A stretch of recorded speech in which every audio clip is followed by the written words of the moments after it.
সমস্যার সমাধান হবে, আমরা নজর রাখবো, এইরকম ভাবে তো চলতে পারে না। এবার দেখুন গঙ্গাসাগরে কনকনে ঠান্ডা পড়েছে।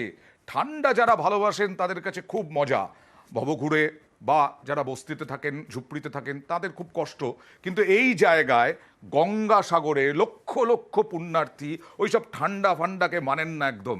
এই কনকনে ঠান্ডার মধ্যে গঙ্গা স্নান, পুণ্য স্নান আজকে গঙ্গাসাগরে পুণ্যার্থীদের পুণ্য স্নান সারলেন তারা, এবং স্নান পুজো সমস্ত কিছু অর্পণ।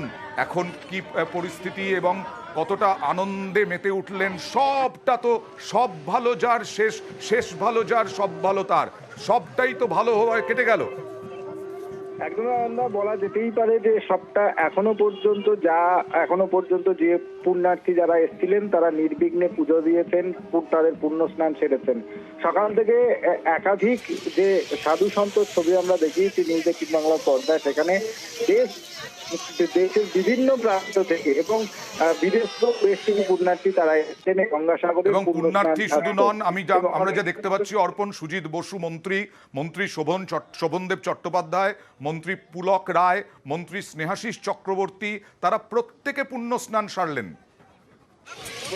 মন্ত্রী যারাই এই গঙ্গাসাগর মেলার প্রথম থেকে ছিলেন তারা প্রত্যেকেই শুধু গঙ্গা স্নান ছাড়লেন না, তারা গঙ্গা স্নান করতে গেলে রীতিমতো উল্লাসে ফেটে পড়ে তারা সেখানে তাদের নিজেদের মধ্যেই তারা উল্লাস করেন এবং সেখানে স্নান সেরে তারা প্রত্যেকেই শক্তির আরাধনা করেন। অর্থাৎ তাদেরকে শক্তির জন্য, তাদেরকে আরো শক্তি দেওয়া, শক্তি প্রার্থনা এবং মানুষের কল্যাণের জন্য তারা বললেন।